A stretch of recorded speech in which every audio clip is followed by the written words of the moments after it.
So welcome to dotnetFlix, live from Techorama, and we are here with the man in the black shirt, Mr. Donovan Brown.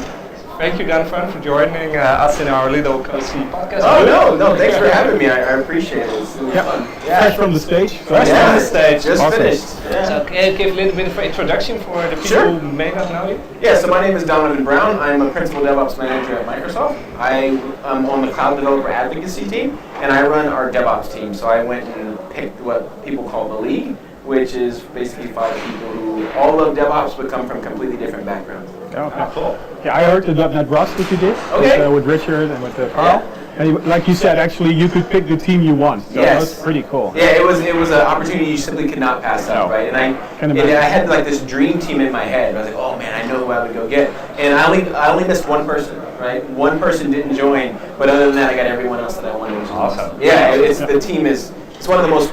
Professionally, it's one of the things I'm most proud of. Just being able to assemble that team. Okay. And what kind of things do you do with the team? Do you visit a lot of places in the world? It was really interesting. We're all disparate. So Damien Brady lives in Australia, right? So it's hard to get him everywhere that we are together. Jessica lives in California. Steve lives in Milwaukee. Abel lives in Redmond, and I live in Houston. Right? Wow. So it was interesting I think it was a conference in Florida was the first time we'd ever all been together at the exact same time. It was really cool because we'd been together for almost probably 7 months, but none of us had ever all been in the same place at the same time. Right. And it was really cool because we went to the event and people were taking pictures like crazy. Like, this is the first time the league has all been in the same place. It's like the Avengers have a Exactly. It's like, wow, this is really cool. And then we did this panel, and there's like really great pictures of all 5 of us just lined up. It's like, that was a really special event. And then we did it again at Build. And if you go to the league's website, we have a website. If you go to the website and you go to the About Us page, there's a video of us at Build. And that was so cool because the community was like asking, like, are you all really at Build together? Like, yeah, we're all here. It's like, can we meet you? We're like, okay, sure, we'll come to the booth tomorrow morning. And next thing you know, there's like people just waiting for us at the booth. Oh, cool. We all walk in, and the Channel 9 people make this amazing video of us. Like, this is awesome. So it's been an amazing ride being on the league. Yeah, that's Awesome.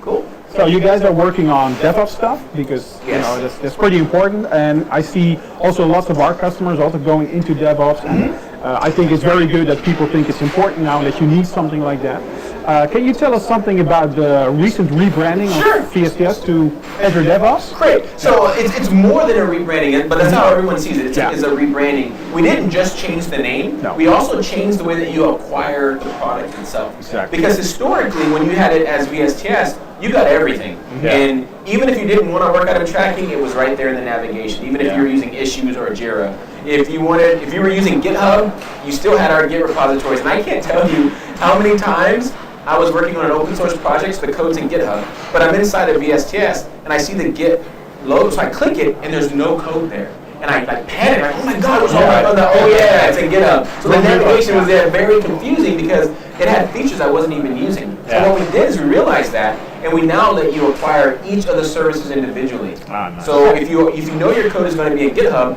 you no longer have to see our Git repos in your navigation. Oh, cool. The majority of the people want pipelines if they're coming from GitHub. And another thing that's cool is instead of having to go to us to get the service, you can go into the marketplace on GitHub. And there's a Azure Pipelines, and you click it, we'll wire everything up for you automatically. Yeah, cool. We give you 10 free pipelines. We give you unlimited build minutes on Mac, Windows, and Linux, and it's all available right there in the GitHub marketplace. Really cool. And if you only want our work item tracking, if you only want our artifacts, you can take just the parts that you want, which is really nice. And that's free for open source projects. Yes, exactly. So if you're an open source project on GitHub, it is absolutely free to use our pipelines. Now, what's interesting is that a lot of people don't know is that Azure DevOps is free anyway. Right? For example, let's say we wanted to start a startup. We can literally go to dev.azure.com, create an account, and do our startup without paying a single cent for the product. Oh, we got a technician coming in. The fact that Azure DevOps is a free Yeah, product. it's free. So a lot of people didn't know that. And we were about to start a startup, right? Yeah, So exactly. you were in. Yeah, so And you invited us. So I know that. Yeah, I just wanted to get it on tape. We got it on tape. So you and 4 of your buddies, right, can go and create an account for free and just start using it. It's the 6th person that you add, that's where we start charging you. And I think it's like $9 a month. It's really, really cheap. And what's interesting is that if you already have an MSDN subscription, you don't count against the 5. Right. Everyone with MSDN is free. Yeah. Oh, they're not free. They paid for the MSDN, so they're getting Azure DevOps for free. And then it's 5 non-MSDN subscribers you can add for no dollars. And then you've still got the stakeholder level. Yeah, that's just completely free, right? Stakeholder you never pay for, right? You can add as many stakeholders as you want for no money. Yeah. They basically have a reader type of access. Right. I believe they can create work items, but they can only see the work items that they create. Exactly. Right? Yeah. So it's a limited scope, but that doesn't cost anything either. So it's really cost effective for what you get. I don't know why we give it away for free. It's freaking awesome, right? I think we could charge a ton of money for it, but we just don't, right? Because the tools should be there to enable you to get to Azure, which is what we want, right? Yeah. So what we're doing is we're trying to give you the platform that you need that works for any language and any platform. So Azure DevOps, even though it has Azure in the name, is not just for Azure, right? That's one of the things that I think I'm going to have to fight really, really hard is that there's a plugin in our marketplace for AWS. Yeah. You can use Azure DevOps to deploy to another cloud, which is important because a lot of our customers have a multi-cloud solution, right? They don't want to have all their eggs in one basket or the other, so we need to be able to help them deploy to Azure and to AWS and even possibly GCP or something else so that they know that, no, I only have one tool chain, but I can deploy to all the platforms. Yeah. Mobile, Raspberry Pis, IoT, AWS, Azure, like wherever you want to deploy, Azure DevOps can get it. Yeah, and I think that's really important for the adoption of these kinds of tools. Absolutely. It must be frictionless, it must be almost like commodity. You can use it and then people start using it. And once they use it, they see the importance of it. So And customers are always afraid for vendor locking. Yeah. So for sure. openness is very important. Yeah, and that's another reason that we feel that giving it to you piecemeal, you don't have to rip and replace what you have. I hear a lot of people say, man, but we already use Jenkins. I'm like, don't stop using Jenkins. Yeah. Right? That's fine. Like, what you can do is you can take from our pipelines just the release portion and say, I want to pick up my packages from Jenkins, and we'll just wire it up for you, right? And every time it becomes an artifact in the pipeline and you can just roll it out. Exactly. So every time your Jenkins project finishes, release management just wakes up, grabs the package, and deploys it to whatever platform that you want. So you don't have to get rid of Jenkins to start using Azure DevOps. Just as like you don't have to get rid of Bitbucket or GitLab, whatever your Git repository is, even if you're using Subversion, you can stay there and still use our pipelines, our work item tracking, our package management, our test case management. Yeah. It's really cool to be able to use as much or as little as you like. And we need to get these words out, right? Because lots of customers don't know this. Have no clue. They think about, VSTS is this big thing that you need to buy licenses for them, and so it's also a kind of a hurdle that they have to take now. And I think that we need to tell people this. So this is awesome that you're awesome. on our podcast. It's an awareness issue. Exactly. Right? People simply are not aware of what's available and that it costs next to nothing to use. Yeah. And they assume, oh, Microsoft, that's just .NET on Windows. Like, you could not be more wrong. No. Right? I can't remember the last time I did a .NET demo. I do Node.js, I do Java, I do every language. But not because I don't love .NET, I do. Yeah. It's just to prove to you that I can do this for Node, I can do this for Go, I can do this for Python. I do a lot of demos of .NET, but it's just in Linux containers. Exactly. Because it's most convenient. Yeah, exactly. It's a different world. And if you talk about, like you said, it's not just a rebranding. You now have all the individual pieces. Can you tell us a little bit about how that came about within your own organization? Because was it already separate parts and you deployed it as a single product, or was it actually split up into separate parts? So originally it was a monolith. Okay. So VSTS, now Azure DevOps, started off as TFS. And TFS was a monolith, right? You installed it on-prem, everything was there, there was no way to turn any of it off. So what we did is we lifted and shifted it into the cloud, and then we started teasing parts apart, right? So we're trying to take a monolith and tease it apart into microservices. So when we added new services like release management, we didn't add it to the monolith. It's always set external to that. And we want to take build, we want to take package management. I think package management is actually on the outside as well because it was added later. So we have like 30 microservices today, but we still have a major part of it that is part of the monolith. And we're slowly teasing that apart. It gives us the flexibility to move faster. It allows us to rev on one product without having to rev everything else. I mean, it's the same benefits of any microservice architecture. And what we want to do is start taking advantage of that as well. So we started teasing them apart, not only from an architectural and technical aspect, but from a usability aspect as well. The navigation can be very intimidating and confusing, especially if you're only using one of the 5 things in there. And so we wanted you to be able to streamline that. And what's really nice is turning it back on is literally just checking a box, right? So when you outgrow issues, and issues are fine when you're getting started inside of GitHub, but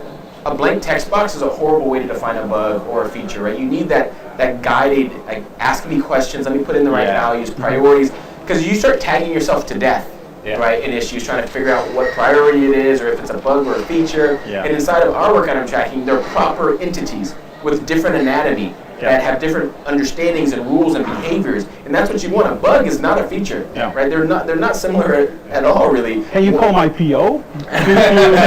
This is a great talk. I tell them this all the time. It's just a bug. I think no, it's a change. It's a change or a new feature. Exactly, it's completely different, and they'll be prioritized differently, right? And you need to be able to quickly identify what's a bug and what's not. Yeah, maybe even a different workflow, right?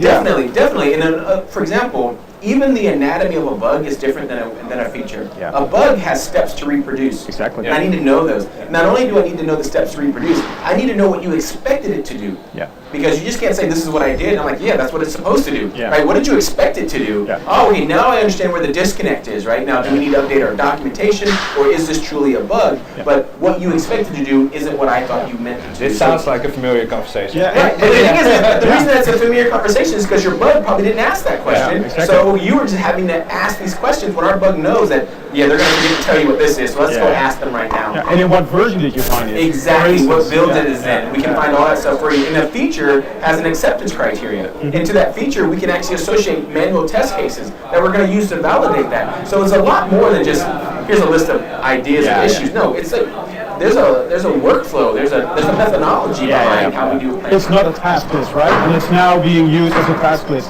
often. Right, So, exactly. Cool. So, one of the other big news coming out of Microsoft for the last couple of months ago was the requirement of Github. Yep. And a question I get a lot of times, so when should I host my code on GitHub? Or when should I host my code on Azure repos? And we get that question a lot, and I think it's interesting because before we decided to acquire them, everyone knew what the answers were, right?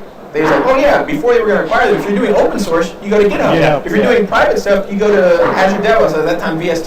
Yeah. And then we acquired them, like, oh my god, I don't know what the answers are. I'm like, the answers are the same as they were yesterday. Like, why the fact that we own them have you forgot what they're good at, right? It's really, really good at open source. If you want contributions and you want it to be in the open and you want people to contribute, GitHub is the place to do that, right? If you really want to have high control, you want to have high levels of security, you want to have high levels of traceability, right? Then you're probably going to want to put it inside of our Git repository because it automatically links with our test cases, it automatically links with our build and our release. So when you need high levels of traceability, our repository is much better today than GitHub. Now, the fact that we acquired GitHub means that traceability is probably going to get really, really good.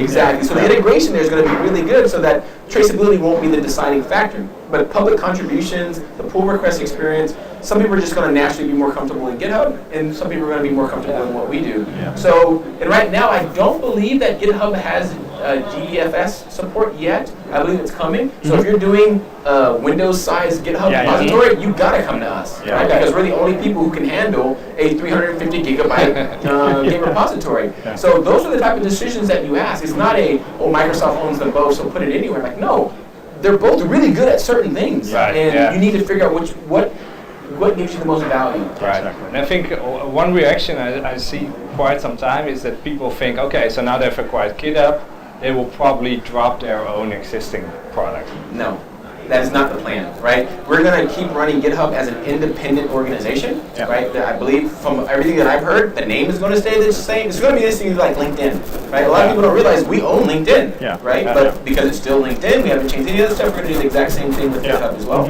And so we're not going to try to make them one product, right? It would lose all the value of buying GitHub, right? Because there's people who are going to hate the fact that we did it, because here Microsoft is trying to turn the product into something that it's not. And there's people who like VSTS and TFS, and they want that level of security and control and permissions, and we give it to them. So I don't know of any plans to get rid of either one of them. Okay, cool, sounds good. Okay, so Donovan, thank you very much. This has been great. Awesome. Thank you guys for watching. Yep. Till next time. Later. Bye-bye. Bye.